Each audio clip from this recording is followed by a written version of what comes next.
साथियों नमस्कार। मामला गर्म है। मामला पत्रकारिता यानी निष्पक्ष पत्रकारिता पर करारे प्रहार का है। जी हाँ दोस्तों, जिस महान पत्रकार ने बिना किसी दबाव के व बिना डरे बिना झुके पत्रकारिता की तथा बिकाऊ व स्वार्थी मीडिया को गोदी मीडिया का नाम दिया, वह पत्रकार सरकार की आंखों में इतना खटक रहा है कि उससे बचने के लिए उसे गुलाम बनाने या बाहर का रास्ता दिखाने के लिए धोखे से एनडीटीवी की 29.18% हिस्सेदारी पर मालिकाना हक जता दिया। वहीं 26% अतिरिक्त हिस्सेदारी भी लेने का प्लान बनाया। अडानी प्रधानमंत्री के मित्र हैं, काफ़ी करीबी हैं तथा उसके द्वारा इस तरह एक साजिश कर एनडीटीवी में 55% की हिस्सेदारी कर एक निष्पक्ष व बेखौफ बोलने वाले पत्रकार रवीश कुमार की जुबान बंद करने की तैयारी है, या कहें षड्यंत्र की तैयारी है। जी साथियों, इन दिनों सोशल मीडिया पर एक पुराना 2017 का वीडियो वायरल हो रहा है, जिसमें एक सेमिनार में मंच पर रवीश कुमार कारपोरेट द्वारा अपनी जान के खतरे की बात करते नजर आ रहे हैं। साथियों, आज भी कमोबेश स्थिति वैसी ही बनी हुई है, इसलिए आज यह वीडियो जमकर वायरल हो रहा है। तो साथियों, पहले वीडियो देखते हैं, आगे की बात बाद में करते हैं। अभी व्हाट्सएप पे आया कि मैं फोन कर रहा हूं कि बरखा मैम मेरे लिए कोई नौकरी है। ये हंसने की बात नहीं है। इस देश का महान लोकतंत्र अगर एक पत्रकार को नहीं बर्दाश्त कर सकता तो उसके लिए शर्म की बात है। मैं गलत बोल सकता हूं, मैं खराब बोल सकता हूं, लेकिन आपने अगर मेरी हत्या की कामना की है तो वो शर्म की बात है। आपने मुझे उठाकर कहीं फेंकने की कामना की है तो वो शर्म की बात है। ये गांधी के देश में कभी नहीं हो सकता था। जो गांधी अंग्रेजों से लड़ते थे मगर उसे भी शत्रु नहीं कहते थे। हम उस देश के हैं। आप मेरा मजाक उड़ा रहे थे उस दिन।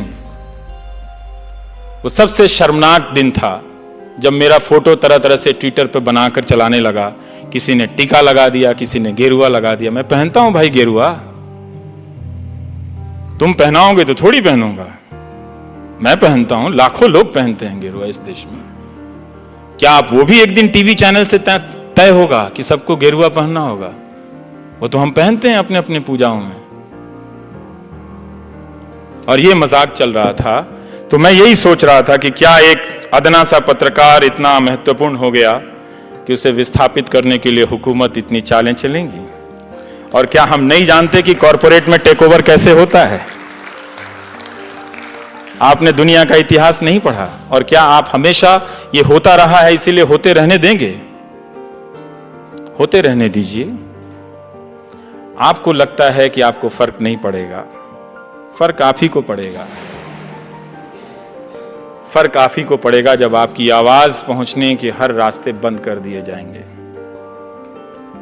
जवाहरलाल नेहरू ने अमृत बाजार पत्रिका के संपादक को लिखा था कि अखबार आलोचना नहीं करेंगे तो कौन करेगा। मैं यहां इस हॉल में आ रहा था तो किसी ने उसका टेक्स्ट मुझे व्हाट्सएप किया था कि अखबार अगर आलोचना नहीं करेंगे तो सरकार की आलोचना कौन करेगा। सरकार की आलोचना करने पे बधाई मिलनी चाहिए। ये इसलिए महत्वपूर्ण है क्योंकि बाकी लोग नहीं करते हैं। 99% मीडिया एक गोदी मीडिया बन गया है। अब रोना रो रहा है कि जो 1% है वो भी गोदी मीडिया। कमाल है साहब, कमाल है। सारा मीडिया खरीद के जेब में रख लो, मीडिया को अपने पास रख लिया। अब कॉरपोरेट मीडिया तो खरीद लेता है कई तरह के चैनल, लेकिन बोल वो भी नहीं पा रहा है बेचारा। जीएसटी से परेशान है, उसका धंधा चौपट है, बैंकों के खून निकल रहे हैं, बह रहे हैं, वो घाटे में दबे जा रहे हैं, मरे जा रहे हैं, कोई बोल नहीं रहा है। क्या बात है भाई, तुम भी डर गए? तुम तो बड़े बड़े चैनल खरीद लेते हो। किस लिए खरीदते हो? डरने के लिए? हमने डर में इतना निवेश नहीं देखा। जब डर प्रॉफिटेबल हो जाए तो जनता को सतर्क हो जाना चाहिए, क्योंकि इसमें उसका घाटा है, फायदा 2-4 लोगों का होता है। तो वो डर को प्रॉफिटेबल बिजनेस बना रहे हैं, और यही हो रहा है कि ना कॉरपोरेट बोल पा रहा है, ना जनता की आवाज पहुंच रही है, और लोग सड़कों पर अपने सवालों को लेकर खड़े हैं। शिक्षा मित्र रोज फोन करते हैं कि हम 1.25 लाख की संख्या में, हमारी आवाज कोई नहीं उठाता है, रोज रोते हैं बेचारे। और अब तो सुनने को आ रहा है कि मुझे ही चलता करने का इंतजाम कर लिया गया है। अभी व्हाट्सएप पे आया कि मैं फोन कर रहा हूं कि बरखा मैम मेरे लिए कोई नौकरी है। ये हंसने की बात नहीं है। इस देश का महान लोकतंत्र अगर एक पत्रकार को नहीं बर्दाश्त कर सकता तो उसके लिए शर्म की बात है। साथियों, 2017 में भी इस तरह की ही बात हुई थी। उस समय स्पाइसजेट के मालिक अजय सिंह द्वारा भी एनडीटीवी की 40% हिस्सेदारी खरीदने की बात चर्चाओं में आई थी, तथा उस समय भी रवीश कुमार की चिंताएं बढ़ी थी। चारों ओर चर्चाएं थी कि अब रवीश कुमार का क्या होगा। खैर, बाद में अजय सिंह ने इस बात का खंडन किया।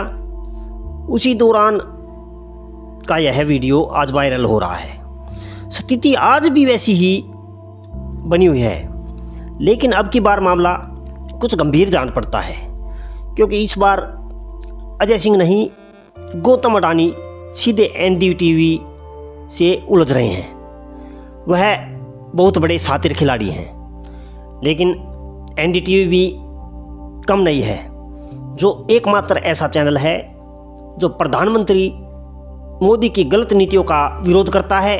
बाकी सभी चैनल मोदी की तारीफ करते नहीं थकते, लेकिन एनडीटीवी गलत को गलत ही दिखाता है। रवीश कुमार तो कार्यक्रम प्राइम टाइम में पूरा चिट्ठा ही खोल कर रख देते हैं। दोस्तों, 2016 में भी एक बार एनडीटीवी बंद कराने की चर्चाएं हुई थी। उस समय यह मामला दिखाया गया था कि एनडीटीवी द्वारा डिफेंस से जुड़ा कोई गोपनीय मामला सार्वजनिक किया गया है।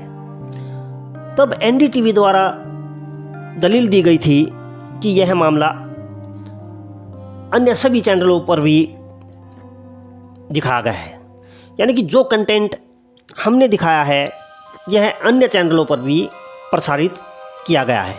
तो हमारे चैनल को बैन करने का नोटिस क्यों, अन्य चैनलों को भी बैन किया जाए। जब मामला सुप्रीम कोर्ट पहुंचा तो इंफॉर्मेशन एंड ब्रॉडकास्टिंग मिनिस्ट्री द्वारा अपने द्वारा ही दिए गए एनडीटीवी को बैन करने के आदेश को वापस लिया गया था। खैर, सच्चाई को ज़्यादा देर नहीं दबाया जा सकता, इतना भी आसान नहीं है। दोस्तों, अभी अडानी 29% हिस्सेदारी का मालिकाना हक जता रहे हैं, लेकिन एनडीटीवी इसके खिलाफ सेबी में गया है। एनडीटीवी की दलील है कि बिना किसी नोटिस या अन्य प्रक्रिया के एकाएक अडानी कैसे एनडीटीवी पर हक जता सकता है।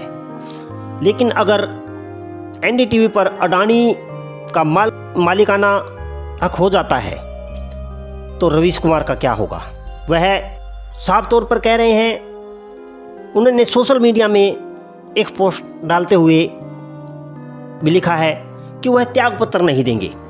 तो साथियों, देश के एकमात्र ऐसे चैनल जो सच बोलने की हिम्मत रखता है, सच दिखाने की हिम्मत रखता है, उसका वजूद खतरे में है। निष्पक्ष व निर्भीक पत्रकार रवीश कुमार का वजूद खतरे में है। क्या होगा यह समय बताएगा। हमें दीजिए इजाज़त। खास रिपोर्ट के लिए न्यूज़ राउंड की टीम के साथ मैं जयवीर सिंह, नमस्कार।